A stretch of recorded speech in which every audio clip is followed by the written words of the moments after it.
Welcome once again to Real Shame, a show where the two of us watch movies that we've never seen before and we talk about them to you, the viewing public. Yes. My name is Andy. And I'm Adam. And on today's episode, actually this week, we're going to talk about the last of something.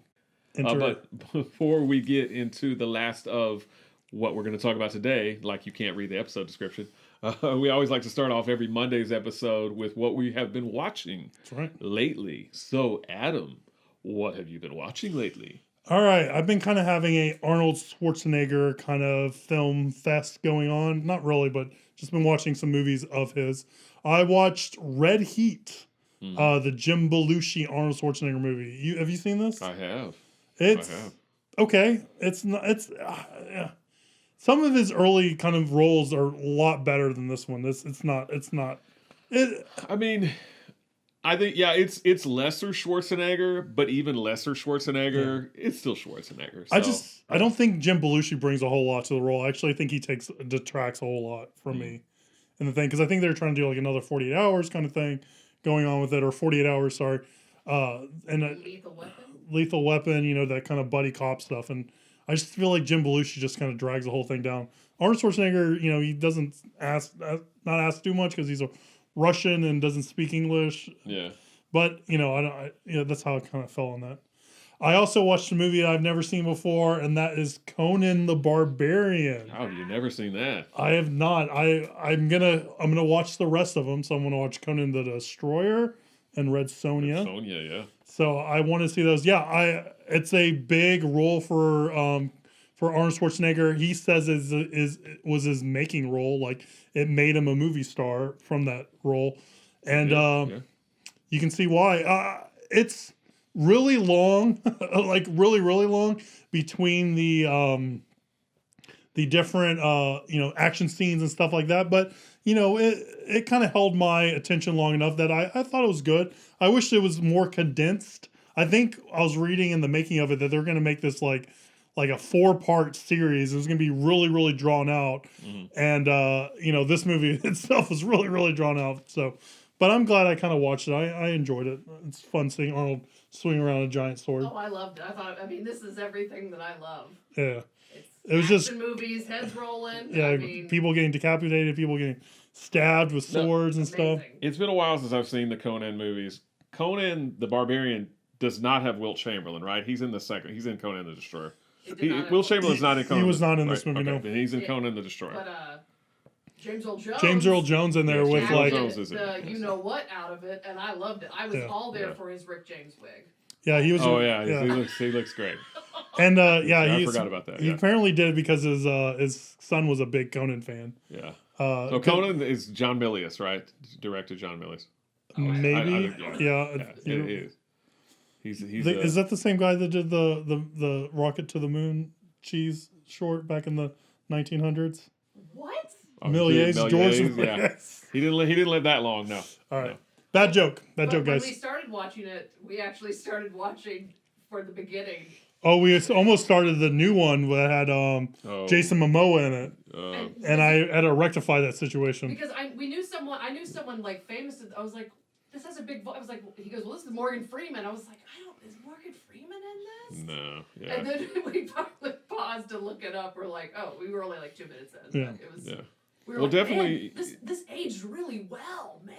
Yeah. So Conan is rated R. I think Conan the Destroyer, that's the second one, and Red Sonja I think are both PG, so they're a little tamer, but they're still fun. I think they're all three fun movies. Yeah, I had a lot of fun watching it. I think it was really cool.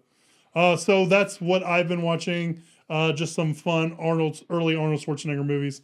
What have you been watching? I finally finished my Tom Clancy movie run. Well, excluding Jack Ryan's Shadow Recruit, I didn't rewatch that.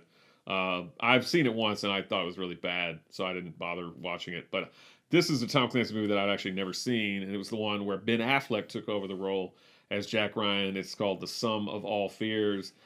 No, I actually liked it. I thought it was like pretty fun and fast paced, and I think my favorite Jack Ryan is probably Harrison Ford, but that's maybe only because he did most movies. He did 2 movies. I think Clear and Present Danger is my favorite of the Jack Ryan movies. And, Alec Baldwin only did 1. Ben Affleck only did 1. But I bet Ben Affleck's okay. I mean, he's fine as Jack Ryan. But I actually thought it was pretty fast paced. Held my interest. I kind of liked it. I watched a movie on HBO Max called Let Them All Talk, which is a new Steven Soderbergh movie with Meryl Streep. I don't think I've heard of this one. Yep. Candice Bergen. Diane Wiest. Mm-hmm. And Let Them All Talk is an appropriate title because, man, they talk in this movie, and they talk, and they talk, and it just, nah. I was like, okay, nah. It wasn't for me. What made you want to watch that? Because I feel like that's geared towards, like, older ladies. I'm an older lady, Kirby. You heard it here first, guys. I'm an older lady. No, it's because it's Soderbergh. I'll pretty much watch anything Soderbergh does, just out of curiosity. And I'd actually heard good things. And I don't think it's necessarily a bad movie. It just, maybe it wasn't for me because I'm not actually an older lady. So maybe it wasn't for me. Yeah, it wasn't for me for that reason. But yeah, it is a lot of talking. It has a script, but from what I read is they do a lot of kind of improvisations as well. So maybe that's why I was just kind of like, It didn't amount to much for me. So it was kind of a wasted movie or waste of my time. Anyway, and then the final movie that I watched is a movie from a British film from 1955 called The Night My Number Came Up, and I thought it was awesome. I really, really enjoyed this movie. It's kind of almost like Twilight Zone-ish. Basically, there's some people taking a plane trip from, I think, Thailand to Japan, and there's kind of a prophetic dream that one person has had about this flight, and it's kind of what that entails. I don't want to get too much into it and spoil it, but I thought this movie was really, really cool. Maybe a little Final Destination vibe? Yeah, maybe a little bit, yeah. I mean, just from the description, I haven't seen it, so. Yeah, that sounds cool. Yeah, it was cool movie. And this is a movie that I heard of long ago, and I think the reason why I was familiar, or at least familiar with the title, was I think this is a movie that Leonard Maltin gave 4 stars. And so I think it's been on my radar for a long time, and I finally got around to watching it. But I really, really enjoyed it. As far as the cast goes, it's got Michael Redgrave in it, who's a famous British actor. He is the father of Lynn Redgrave and Vanessa Redgrave and the grandfather of Natasha Richardson and, famous family. But he's great in it, and it also has Denholm Elliott, who's in Raiders of the Lost Ark, and he's Brody in Raiders of the Lost Ark and Last Crusade. Awesome. He's very young. He's only like 30-something, early 30s in this film. So that's cool. But yeah, it's good. Really, really cool movie. I actually watched it last night, and I was like, yeah, I was pumped. All right. But yeah, that's what I've been watching. The Night My Number Came Up was the highlight out of those movies. All right. Well, let's get into our feature review, and that's going to be 1992's The Last of the Mohicans. So Nathaniel Poe is caught in a crossfire between the French and the English when the daughters of a British colonel is kidnapped by a traitorous scout. Hawkeye and the Uncas must unite to rescue them. And that is 1992's The Last of the Mohicans. Hi, I'm Daniel Day-Lewis. And those of you who've seen Last of the Mohicans know that much of the plot consists of my character Hawkeye running from one place to another. Running up hills, running across fields, through rivers, running, and more running. How did I get into shape for all this running, you ask? The answer is this. The Mohican Master 2000. When I want a light warm-up, I set the Master to chased by bears.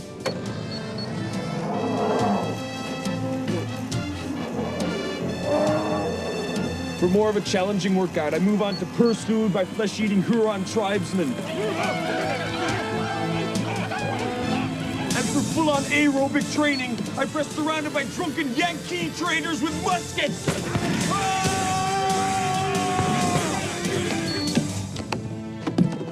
Wow. A workout like that'll sweat off your tribal tattoos. You know, the Mohicans may have been last in the race to survive, but they were #1 when it came to cross-training. So come on, what are you waiting for? Get yourself a master. It helped put the I can back into this Mohican. The Mohican Master 2000. Get yours today. Warning! If something goes wrong on the treadmill, stay on! Do not get off! I will come! No matter what occurs, I will fix it! That's my personal guarantee to you! This is directed by Michael Mann, who's you would know from movies such as like Collateral and Heat and all that kind of stuff. And The Insider, which we did an episode on. The Insider, exactly. And it's written by a bunch of different writers, but the last two were Christopher Crowe and Michael Mann himself. And when I saw Christopher Crowe's name, I mistakenly thought Cameron Crowe, and I was like, what? Cameron Crowe wrote this? What? And I was like, oh, no, it's not Cameron. Sorry. Go ahead. So this is based off a James Fenimore Cooper novel from the 1800s, 1826, of the same name. It stars Daniel Day-Lewis as Hawkeye, although did they ever call him Hawkeye in the movie? I was wondering that myself after I was done watching it. They call him like Longshot, I think, or something like that, because like when he's talking to the other tribal leader. Yeah, I don't. Long Rifle or something. Maybe they did call him Hawkeye and you and I just missed it, but I don't remember that. Or Nathaniel Poe, which you'll probably remember. It has Madeleine Stowe as Cora Monroe, who you might remember from A Stakeout and Another Stakeout. Mm-hmm. Good to see her again. Yep. As Pete Postlethwaite, who is a great character actor, passed away a few years ago, but great actor, great to see him in there. You have some other people I don't have, like Dylan Baker and Jared Harris, and just a bunch of really good actors in there. Yeah, well, I wrote those down. I didn't even see Cole Meany or Dylan Baker in the movie. Apparently, they're only in there for like half a second, and I missed them. Jared Harris, I remember, he's not in there much. But Cole Meany and Dylan Baker, I was like, they were in that movie? Okay. But it's a movie that we both haven't seen, but we're pulling it from your list. We are. So let's talk about The Last Mohicans. What did you know about the movie before going into it? And have you seen any sketches about the movie? And what did you think of the movie after watching it? Yes, I have seen some sketches about the movie. So Last of the Mohicans is one of those, obviously, like as you said, it's taken from the novel written in 1826, and it's assigned a lot in schools. I don't think I was ever assigned to read this book. No, I wasn't. And if I was assigned to read it, I probably would not have read it. And so consequently, this is a movie. I've never read any of the leather stocking tales that Cooper wrote. There's 5 books that he wrote, of which Last of the Mohicans is one. I do know of them. I've heard of them, certainly, but have never read them. So, and I don't think I've ever seen like a film version of The Last of the Mohicans until this, quite honestly. So I didn't really know what to expect. Obviously, I've seen plenty of Michael Mann films. In fact, this is one of the few Michael Mann films I think that I haven't seen. I've got a couple of other Michael Mann gaps, but I've seen most of his filmography. So, and I knew Daniel Day-Lewis did a lot of running in this movie, but I didn't have expectations really one way or the other. I sat down and watched it, and I thought it was really entertaining. I thought this was a good action movie.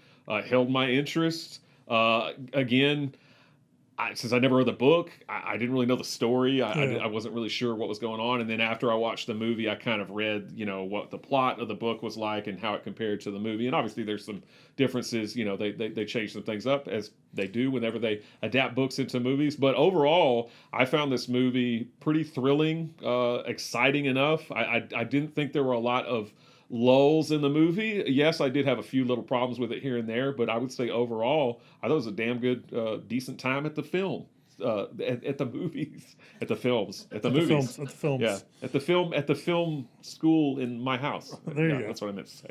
What about you? Yeah, so I haven't seen this movie, and I didn't really know what to expect in it. I thought this was going to be more along the lines of the movie that we paired this with, and movies like Ferngully and movies like Avatar, where I thought Daniel Day-Lewis's character was going to be more of an outsider and kind of get pulled into this whole tribe of Native Americans and stuff like that. And I thought that's what the movie's going to be around. But, really the movie's not about that at all. So I found it also like very thrilling and very interesting that, it wasn't exactly what I had pictured in my mind that this movie would be around. I think it's shot really well. I remember like the scenes in the woods and stuff were all interestingly shot and gorgeous. And, kind of like when I think of like movies that are shot in the woods, I think of like The Remnant and stuff like that. So I think this is up there with that. I think I think Daniel Day-Lewis, we know him as an actor that really gives it all, and he's like a very method actor, and I think he does a great job in this. I think this is one of his first, like a very early role for him, if I remember reading correctly. Yeah, pretty early. I read that he like lived on the land for 2 months before. Oh, I think he took filming. a time machine back to the actual time period and lived with. Mm-hmm. Yes, I think that's what he did. He's that method. I think he built that canoe they were in. He probably did build the canoe. I think he did. But go ahead. No, I feel like it's interesting because like the movie we paired this with, directed by Edward Zwick, I got a lot of Glory vibe from this movie. Just in the way the kind of story structured a little bit, and I think mostly like the siege on the fort and stuff like that kind of gave me a little bit of Glory vibe and stuff like that. And I think it kind of does one up Glory. Like I think it's a better version of all that kind of stuff too. Glory, honestly, as well. But yeah, I was really, really surprised by this movie and actually enjoyed it a lot more than I thought I was going to enjoy it. Yeah, I'm glad you brought that up about Daniel Day-Lewis because, again, not ever really having read the story, I thought also that he's like a white guy that goes, kind of like the movie that we're going to talk about on Wednesday that goes to live with these Native Americans. But he was raised with them. I mean, he was, what is his parents killed? I can't remember. Yeah, I think his parents were like killed when he was young and then he was kind of adopted. Yeah, so he's been raised with, because when I first saw the movie, I was like, wait, is he supposed to be playing a Native American? Because that's not cool. Yeah. And then I was like, okay, cool. He's a white guy. He's raised with them. I thought the exact same thing. I'm like, is he Ben Kingsley and Gandhi right now? It's like, no, he's not. Yeah. So I was happy that was not the case. Yeah. But yeah, no, he's Daniel Day-Lewis. What can you say about one of the best actors alive working right now? I mean, again, this isn't necessarily a showy, dramatic performance. It's more of an action movie. Yeah. But he's still good. And you mentioned the cinematography. I also thought it looks really great. I did think a lot of the movie was super dark. A lot of the movie takes place at like. I had my lights on in my living room when I was watching it, and I couldn't, like, the glare from the lights. I was like, I got to turn the lights off. Oh, really? And watch. Yeah, because I couldn't see. I was like, holy, I can't see what's going on here. It was really, really dark. I mean, I don't think that's a bad thing necessarily because, it's nighttime. It's a requirement for Daniel Day-Lewis, like in Lincoln. He's like, I only want to be lit with period style lighting. Yeah, period lighting. I think so. They had to use, period style film cameras and stuff like that, or they had to disguise it. Bonfires and... Yeah, I like that a lot of it took place at night. And again, I watched this the night after I watched Find Me Guilty. And so it was like a drastic change in like take the taste out of that. It was drastic change in look. So I like that it was dark and there was some areas that was like you couldn't really see and it just made it seem so much deeper and all that kind of stuff. So I really like that about it. Out of the movie. Of the last months. you guys were both going into it thinking you were going to get Dances with Wolves. I was going to say that. Yeah, pretty much. And, I've never seen Dances with Wolves, but I've heard of Dances with Wolves. Pretty much. No, I liked you mentioned this kind of the siege on the fort. That was really cool. I think the action overall in this movie was good. The kind of the battle scenes when they're after they leave. They basically surrender and they go, okay, we're going to leave the fort, and they leave and they get besieged by Magua, who's kind of pretty much the villain of the film. They get besieged by Magua and his guys. All that kind of stuff was cool, and I didn't find I found the attraction between Hawkeye or Nathaniel Poe, even though I don't remember them calling him Hawkeye, between Hawkeye and Cora to actually be very natural. Like I didn't think that it was out of place. I felt like she was very intrigued by him. They kind of shared that moment under the stars where he's kind of telling her about customs or whatever, but I don't remember, the exact speech he gives her, but I didn't feel like that was forced.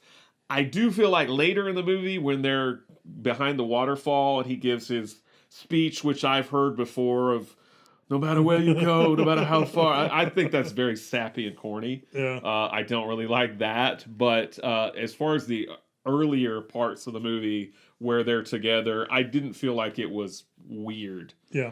Whereas the movie on Wednesday, I have a different opinion. It was, I mean, you just knew instantly, like, because it's just such a trope. You knew she wasn't going to be with the Duncan guy. It's like the minute he No. walks in, he's like, "Well, hello, my dude. We're going to go back to London," and you're just like, Yeah. "Oh, she ain't going." Yeah. Like, you just She knew friend that. zoned him. You Yeah, knew he that would- instantly. Yeah, she kind Or of. they're at tea or whatever. I mean, it's like she's like, "Oh, Yeah. it's you." She's like, this guy is boring. I don't want to marry him. Yeah. It's interesting. So Hawkeye's half brother goes to save Cora's sister, Alice, right? Yes. Did he fall in love with her like during that little siege, or is he just like, I'm gonna save her because my half brother loves her sister so much? You think he fell in love with her? Oh yeah, because there was something where like he like had her duck or something, and they were like, "Oh." They made eyes or something. They made Yeah, eyes, that's right. I forgot about that then part. He's with his dad, and they take her or something, and he looks at his dad. He's like, I gotta go save this chick.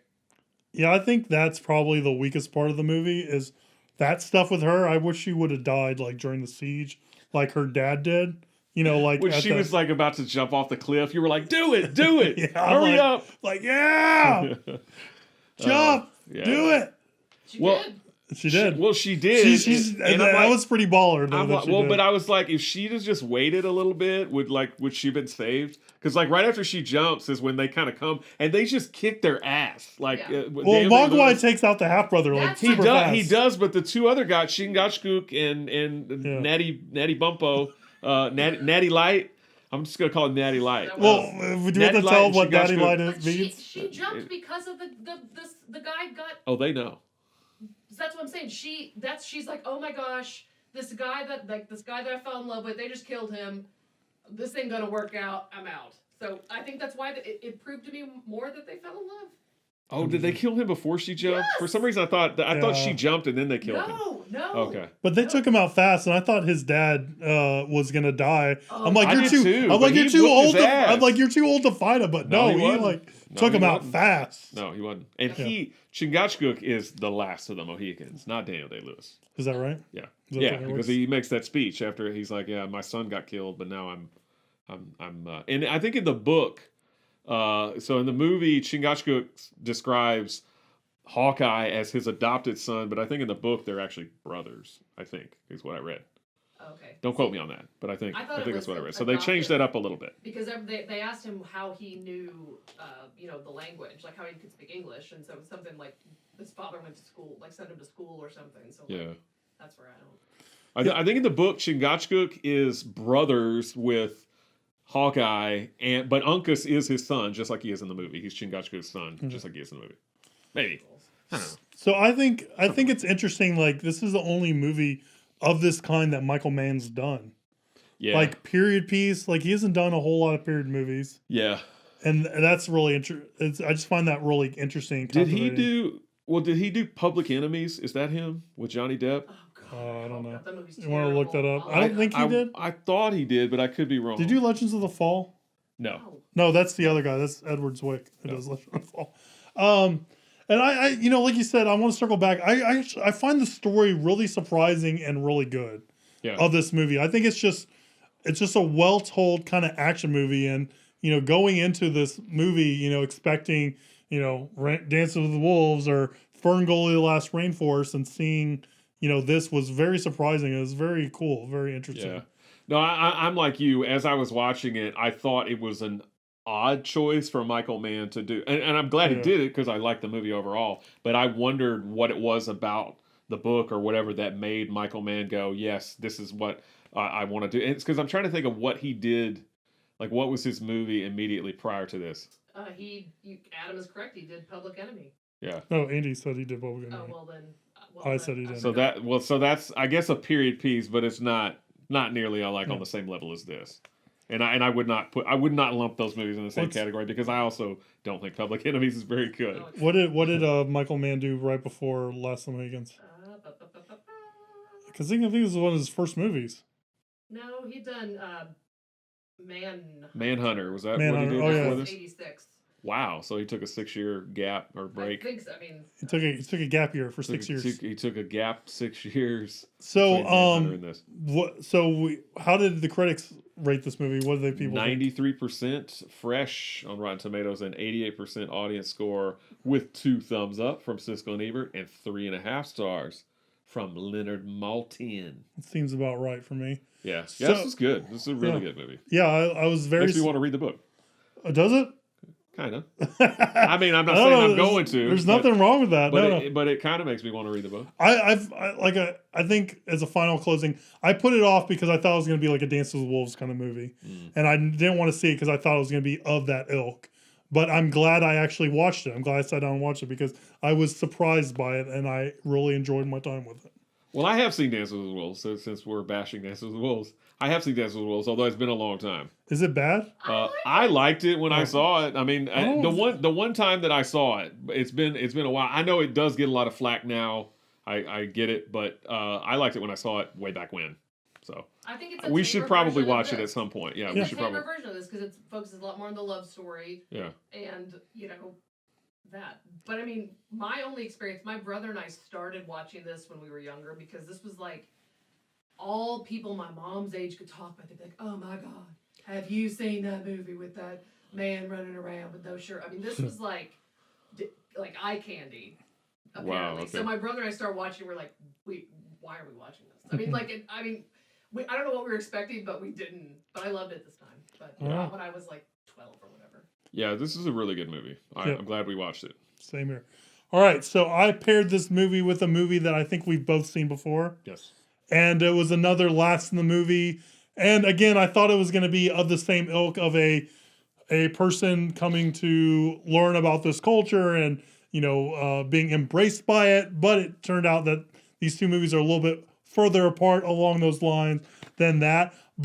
So we'll just take that for what it is. And the movie I decided to pair it with is Edward Zwick's The Last Samurai, starring Tom Cruise. So we're going to do that Wednesday.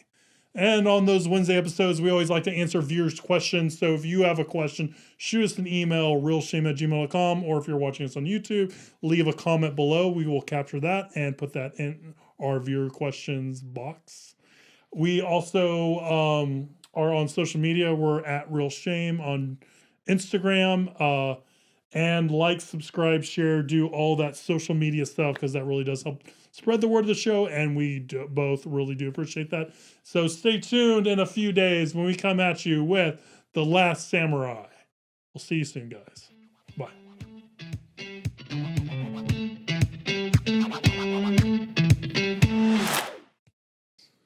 Kentucky. We have to do this as Daniel Day-Lewis, or are we going to Well, inhabit the role fully? I feel like the only word that he said funny was Kentucky. Everything else he said kind of normal. So I was like, why does he only say that one word? Weird. Okay.